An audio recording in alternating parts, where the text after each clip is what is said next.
दोस्तों, एक्टिव और पैसिव की इस सीरीज में आपका स्वागत है। और आप जानते हैं जैसे कि हमारी एक्टिव पैसिव की सीरीज चल रही है और हम 1 बाय 1 एक एक पॉइंट्स क्लियर करते जा रहे हैं।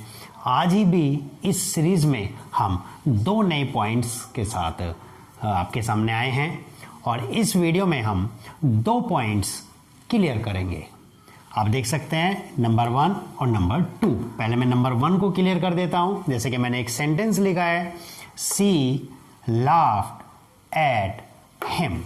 तो दोस्तों, यदि किसी वर्ब के बाद ऑलरेडी पहले से ही कोई प्रीपोजिशन हो, बच्चे कंफ्यूज रहते हैं कि उस प्रीपोजिशन को हम कहां रखें, या प्रीपोजिशन तो हमारा बाई आएगा तो 2 प्रीपोजिशन कैसे आ जाएं। तो उसमें कोई घबराने वाली बात नहीं है, कोई परेशान होने वाली बात नहीं है। तो हम उसे क्लियर कर देते हैं, बहुत छोटी सी बात है। तो देखेंगे आप, ऑब्जेक्ट को हम सब्जेक्ट बनाएंगे। हिम को ही बनाया, ही। जैसे कि आप जानते हैं she laughed at him past indefinite है, पास्ट कॉन्टिन्यूअस की हेल्पिंग वर्ब आएगी।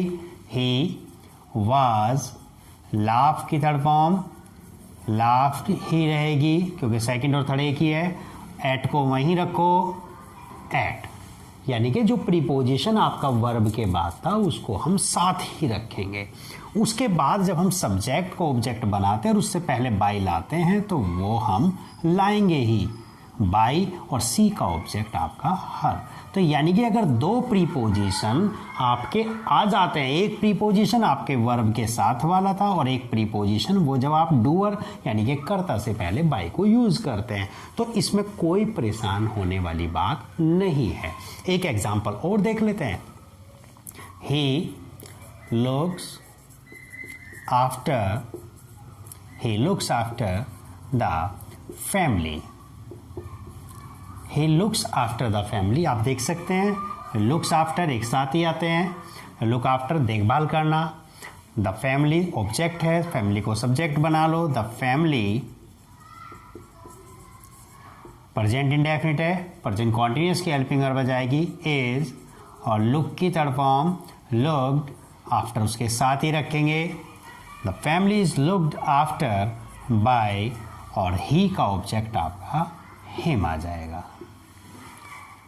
तो है ना आसान।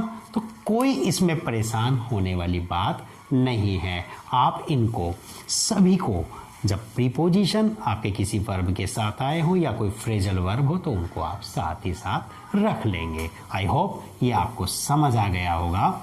नेक्स्ट हम दूसरे पॉइंट की बात कर लेते हैं जो कि हमारा बहुत इंपॉर्टेंट हो जाता है, बहुत ही इंपॉर्टेंट। तो देखेंगे मैंने इधर कुछ वर्ब्स लिखी है, या ये कह सकते हैं कुछ वर्ड्स लिखे हैं, कुछ जो कि एडजेक्टिव्स भी हो सकते हैं। यानी कि आपका मैं आपको बता दूं, जैसे कि मैंने एक सेंटेंस लिखा, I know, KNOW, I know you, I know you. और हम इसकी पैसिव वॉइस बनाएंगे। प्रेजेंट इंडेफिनिट है, यू को सब्जेक्ट बनाया, you present indefinite, present continuous की हेल्पिंग लाएंगे। यू आर, नो की थर्ड फॉर्म नॉन, और क्या लाएंगे हम यहाँ पर, बाई, नो। यहाँ हम बाई को यूज नहीं करेंगे। तो मैं अभी आपको समझा देता हूँ। टू लाएंगे और टू के बाद आई का ऑब्जेक्ट मी लाएंगे। जी हाँ दोस्तों, यही बात समझने वाली थी। यानी कि कुछ वर्ब्स हमारी ऐसी होती हैं जिनमें हम पैसिव वॉइस में बाई का यूज नहीं करते। यानी कि कुछ वर्ब्स हमारी ऐसी हैं जो अपने बाद या अपने साथ बाई को ना बल्कि एक पर्टिकुलर प्रीपोजिशन को लेकर आती है। तो वही आपकी वो है कि नो, जब पैसिव वॉइस में नॉन बनती है तो नॉन के बाद हम टू का प्रयोग करते हैं, बाई का प्रयोग नहीं करते हैं। और उसीलिए मैंने एक यहाँ पर कुछ वर्ब्स लिखी हैं और जिनके साथ उनके प्रीपोजिशंस यूज़ किए हैं जो अधिकतर आपके एग्जाम्स में या अधिकतर आपके सेंटेंसेस में पूछे जाते हैं। जैसा आप देख सकते हैं नो टू, यानी कि नॉन टू। पैसिव वॉइस में जब हम नो का नॉन बनाते हैं तो उसके साथ टू का प्रयोग करते हैं, बाई का नहीं। प्लीज्ड विद, सेटिस्फाइड के साथ विद आता है, एनॉयड विद और एट दोनों आते हैं।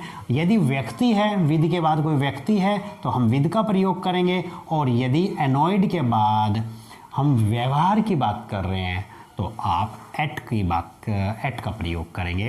एस्टोनिज्ड, एट, एस्टोनिज का मतलब भी आश्चर्यचकित रहना, वैक्स का मतलब भी सरप्राइज रहना, vexed at, interested in, content के बाद इन, कंप्राइज के बाद ऑफ और अमेज्ड के बाद एट।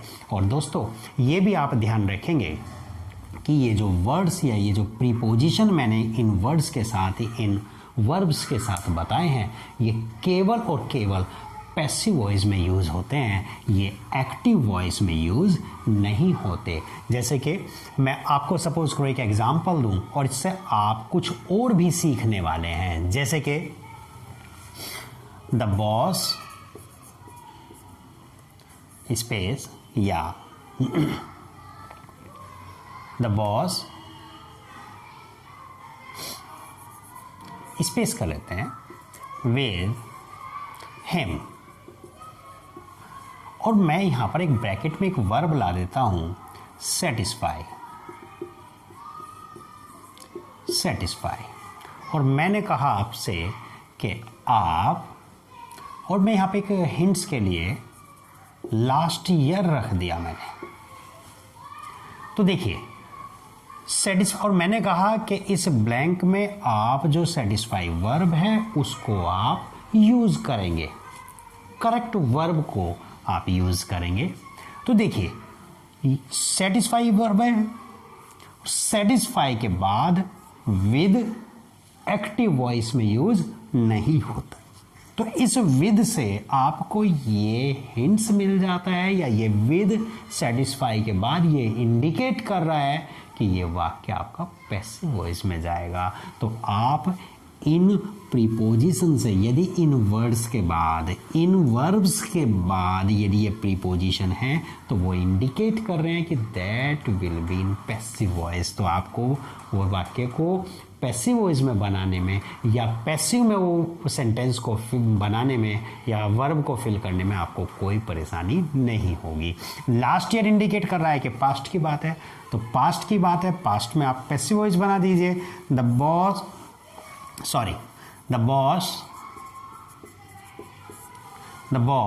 अब क्या करेंगे आप, वाज ले आएंगे क्योंकि पास्ट की बात है। द बॉस वाज, सेटिस्फाई की third form satisfied with him last year, boss उससे पिछले साल संतुष्ट थे। तो आई होप ये आप समझ गए होंगे। तो मैं इन पे पैसिव वॉइस बना लेते हैं कुछ, तो देखेंगे।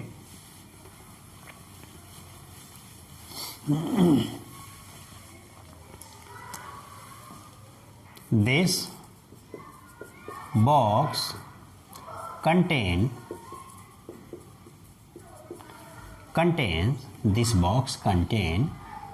beautiful clothes. This box contains beautiful clothes. आप देख सकते हैं एक वर्ब आई है contain, और मैंने बताया कंटेन के बाद यदि ये है, कंटेन के बाद आपका पैसिव वॉइस में इनका प्रयोग करते हैं तो ब्यूटीफुल क्लॉथ्स को आप सब्जेक्ट बनाएंगे। ब्यूटीफुल क्लॉथ्स प्रेजेंट इंडेफिनिट है, प्रेजेंट कॉन्टिन्यूअस की हेल्पिंग वर्ब ले आएंगे आप, क्लॉथ्स प्लूरल है। ब्यूटीफुल क्लॉथ्स आर, कंटेन की थर्ड फॉर्म कंटेन, और कंटेन के बाद हम क्या प्रयोग करेंगे, इन का प्रयोग करेंगे। In this box. I hope आप समझ गए होंगे। नेक्स्ट एक वाक्य और देख लेते हैं। ही annoyed her, he annoyed her। annoyed आप देख सकते हैं, annoyed के बाद with भी है और at भी है, और मैंने बताया था जैसे कि आप अभी हर को सब्जेक्ट बनाएंगे, सी पास्ट इंडेफिनिट है, पास्ट कॉन्टिन्यूअस की हेल्पिंग में लाएंगे, सी वाज annoyed। अब देखिए हम सब्जेक्ट को ऑब्जेक्ट लाएंगे, तो ऑब्जेक्ट से पहले आप एनॉयड के बाद क्या लाते हैं, विद लाते हैं और एट लाते हैं। यदि बाद में व्यक्ति है कोई तो हम विद लाएंगे, तो क्या बनेगा, with. She was annoyed with और ही का ऑब्जेक्ट हिम। आई होप आप समझ गए होंगे। और मैं दूसरा एक एग्जाम्पल एनॉयड का और बना देता हूं जिससे पता चल सके आपको कि एट कहाँ आता है।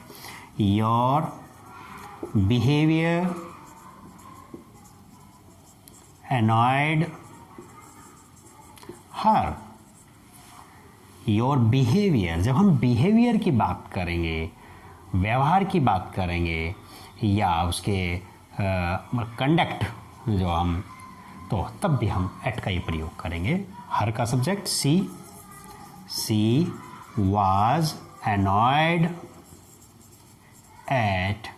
अब देखिए हम बिहेवियर की बात कर रहे हैं, बिहेवियर को ऑब्जेक्ट बनाने जा रहे हैं, तो एट का प्रयोग करेंगे। She was annoyed at your behaviour. I hope आप समझ गए होंगे। तो डियर स्टूडेंट्स, आप इन सभी वर्ब्स को याद कर लेंगे और उनके साथ यूज होने वाले प्रीपोजिशंस को आप याद कर लेंगे, और जो ये परेशानी आपको आती है, जो ये कन्फ्यूज़न होता है, इनको आप बहुत आसानी से हल कर लेंगे। आई होप ये आपको समझ आ गया होगा। तो मिलते हैं नेक्स्ट वीडियो में। Thank you, bye bye.